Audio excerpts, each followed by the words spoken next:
नमस्कार दोस्तों, मैं हूं नम्रता और आपका आपके चैनल अनकही कहानियां पर हार्दिक स्वागत है। आज मैं आपके लिए लेकर आई हूं ममता कालिया की लिखी कहानी पंडिताइन, जो कि उनके कहानी संग्रह खुशकिस्मत में संग्रहित है। तो चलिए सुनते हैं कहानी पंडिताइन। हालांकि वे हमारे घर के ठीक सामने रहते थे, हमें उनका नाम मालूम नहीं था। कॉलोनी की संस्कृति यही है, अगर गेट पर नेम प्लेट लगी है तो अवगत हो जाइए, अन्यथा अपनी अनभिज्ञता में मस्त रहिए। सिर्फ घरों में आने जाने वाले धोबी, जमादार और नौकरों के ज़रिए छिटपुट जानकारी का आदान प्रदान हो जाता है। वे सीडीएफ पेंशन में छोटे मोटे अधिकारी थे। उनके दो बेटे साथ में रहते थे।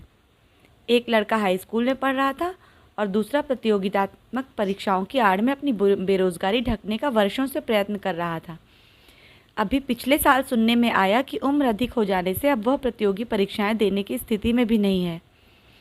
कॉलेज में चतुर्थ श्रेणी की कुछ रिक्तियों के लिए विज्ञापन छपने पर जो कई सैकड़ों आवेदन पत्र प्राप्त हुए, उनमें एक अवधेश राय का भी था। उसका पता पढ़कर जिज्ञासा हुई कि अपनी कॉलोनी का आखिर ये कौन आदमी है जो दफ्तरी, चपरासी, बुक लिफ्टर जैसे पद के लिए कोशिश कर सकता है। नंबर मिलाकर देखा, सामने वाले मकान का था। मैंने उसे बुलाकर समझाया कि ये पद उसके योग्य नहीं है। मुझे लगा उसने हताशा के किसी क्षण में अप्लाई कर दिया है। मुझे बड़ा विस्मय हुआ कि उसने अपनी अर्जी वापस देने में कोई दिलचस्पी नहीं दिखाई। उसने कहा, जब अच्छी नौकरी नहीं मिलेगी तो ख़राब नौकरी करेंगे ही। फिर आजकल चपरासियों को कौन काम होता है, शान से धूप में खड़े होकर बीड़ी पीते हैं या स्टूल पर बैठे रहते हैं। कॉलेजों में तो बस कागज़ इधर उधर करने का काम होता है, सो कर देंगे। लड़के की यथार्थवादिता पर मैं अवाक रह गई। ये लोग मूल रूप से बलिया के थे, वहीं उनकी 7 बीघा ज़मीन बटाई पर जुटती थी। लड़के की माँ कभी कभी यहाँ आती थी। उसकी गैर हाजिरी में दोनों लड़के घर का कुल काम संभालते थे। आगे के 2 दांत टूटने और बालों में सफ़ेदी आ जाने से माँ अपने पति से ज़्यादा बुजुर्ग लगती थी। पति को वहाँ के लोग पंडित जी कहते थे। शायद उसकी वजह ये होगी कि वे रोज़ गंगा स्नान के बाद चंदन की पड़ी और रोली की खड़ी रेखा से अपना भाल चर्चित करते थे। वैसे दूध वाले का कहना था कि वे कुंडली बनाना और बाँचना भी जानते थे। त्योहारों पर उनकी पत्नी यहाँ आती। दिवाली पर उसे अपनी छत पर बड़ी मंगौड़ी तोड़ते देखा जाता और होली पर आलू के पापड़ बनाते। पंडित जी का तबादला शिलांग हो गया। एक दिन वे ट्रंक और छोटे थैले के साथ विदा हुए। घर की कमान बेटों ने संभाली रखी थी। वे वहाँ से नियमित काफ़ी रुपए इलाहाबाद के अपने खाते में ट्रांसफ़र करते। बच्चों के पास हर महीने 7 से 10 तारीख के बीच चेक आ जाता। शिलांग की जलवायु पंडित जी को रास नहीं आई। उन्हें पहले पीलिया हुआ और बाद में उनका जिगर बढ़ गया। जिसने जो उपचार बताया वे गाहे बगाहे करते रहे। परदेश में रहकर परहेज का खानपान मैसर नहीं हुआ। वे दुर्बल होते गए। अंततः मेडिकल लीव पर अपने घर वापस आ गए। उनकी बीमारी की खबर पाकर पत्नी गांव से यहाँ आई। उसका सोचने का तरीका पुरातन और पारंपरिक था। उन्हें कमज़ोर देखकर वह देसी घी का हलवा बना देती या उन्हें दूध बादाम खाने को देती। डॉक्टर की हिदायत थी कि उन्हें एकदम हल्का चिकनाई रहित भोजन दिया जाए, पर पत्नी की समझ में नहीं आता। वो कहती है सूख रहे हैं, थोड़ा घी दूध लेंगे तो चंगे हो जाएंगे। जब बेटे आसपास होते तो पिता को पपीता काट कर खिलाते। कभी कभी छोटा बेटा बाजार से मौसम्बी का रस ले आता। बड़ा लड़का उन्हें इधर उधर के समाचार सुनाता रहता। उसके जीवन में सबसे बड़ा समाचार किसी बेरोजगार की नौकरी लगना होता। उसी से सुनकर पंडिताइन ने एक दिन कहा, "ऊ पांडे जी चल बसे, उनके बेटवा की तोहार दफ्तर में नौकरी लग गई। जौन श्रीवास्तव बाबू रहे ओहू की बिटिया जावे लगी दफ्तर।" झल्ला कर पंडित जी बोले, "तो का हमहू मर जाई?" जैसे काल बैठा था उनकी जुबान पर। अगले ही हफ्ते वे नींद में सोए सोए ही चल बसे। परिवार के सदस्यों को खबर तक ना हुई।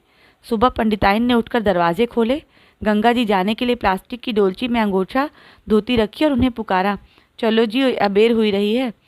पंडित जी न हिले न डुले। पंडिताइन ने पास जाकर उन्हें हिलाया। पंछी उड़ गया था, देह पड़ी थी। फिर वह सब हुआ जो देखने का अभ्यास हम लोगों को इतना हो गया है कि अब कॉलोनी के करीब शमशान का होना जीवन का अनिवार्य सत्य और नियति मालूम देता है। बेटे भर आँख रोए। माँ काठ की मूरत बन बैठी। उसी दिन पंडित जी की वृद्धा माँ को भी देखा, जो अंदर के कमरे में निर्वस्त्र रहती थी। माँ बार बार कह रही थी, "मुनुआ को बलिया ले चलो, वहाँ प्रसादी लाल की दवा खाकर ठीक हो गई। बड़े बेटे की पत्नी भी 2 छोटे बच्चों के साथ अगले रोज बलिया से आ गई। दफ्तर के सहयोगियों ने दौड़ भागकर 6 माह के भीतर पंडिताइन की पेंशन और बेटे की नौकरी की व्यवस्था करवा दी। कदाचित यही जीवन का नैरंतर्य है कि बेटा पिता के स्कूटर पर पिता की कमीज पहनकर ऑफिस जाने लगा। बड़े बेटे की साइकिल छोटे बेटे को मिल गई। जिस कमरे में पंडित पंडिताइन सोते थे अब बड़े बेटे की बहू के काम आने लगा। कई दिनों तक पंडिताइन नजर नहीं आई। पहले अनुमान हुआ कि वह गांव चली गई हैं। अचानक वह एक दिन हमारे घर आकर रोने लगी। उसे 21 रुपए की ज़रूरत थी। सवेरे बेटे से मांगे तो उसने साफ इनकार कर दिया। अंदर के कमरे में पंडित जी की फ़ोटो लगी थी। जाले निकालते हुए फ़ोटो गिर पड़ी और उसका शीशा तिड़क गया। कई बार उन्होंने बेटे को याद दिलाया कि फ़ोटो का शीशा बदला दे, पर वह आजकल करता रहा। वे रोज़ सब्जी लेने जाती थी। वहीं बाजार में तस्वीर मढ़ने वाली दुकान पर वे फ़ोटो दे आईं। आज फ़ोटो वापस मिलने की बात थी। दुकानदार को 20 रुपये देने थे। फिर एकादशी भी थी। एकादशी को पंडित जी अपने पंडे को 1.25 रुपये दक्षिणा देते थे। यह नियम भी कई महीनों से निभाया नहीं गया था। पंडिताइन कलप रही थी। वो बीच बाजार दुकान पे गिरो पड़े हैं। बचवा 20 रुपया में छुड़ाऊ न लेते, उन्हीं का खाएं बखेरे उन्हीं को बिसराएं। रुपए हमारे घर से तत्काल दे दिए गए, पर उनकी व्यथा ने मनुष्य स्वभाव का जटिल अध्याय खोलकर दिखा दिया। पंडिताइन लगभग अनपढ़ थी। बस नाम साक्षरता उनके पास थी, अर्थात किसी तरह अक्षर अक्षर जोड़कर अपना नाम कागज़ पर उतार लेती। पंडित जी का बैंक खाता, राष्ट्रीय बचत पत्र सब संयुक्त था, पर दोनों बेटों को उन्होंने नॉमिनी में दे रखा था। बड़े बेटे ने माँ से कहा, नाम लिखे आवे के 100 खतरे हैं अम्मा, तुम कुछ जानो ना बूझो, कहीं बैंक में तुमसे कोई दस्तखत करवा के ले तो लुट जाओ। पंडिताइन डर गई। बेटा हम समझें न बूझें, तुम करो हिसाब किताब। बेटे ने उनसे 2 कागजों पर दस्तखत ले लिए। अब तुम चैन से बैठ, दोनों जून चुपड़ी खाओ। बेटे ने बैंक और डाकघर खाते के सभी अधिकार अपने कब्जे में ले लिए। उसने अपनी माँ को जीवन के धुर पिछवाड़े में डाल दिया। अब लुटी पिटी पंडिताइन 20 रुपए के लिए दर दर भटक रही है। कैसे कहे कि वह अपने पेट के जाय से ठगी गई है। धन्यवाद।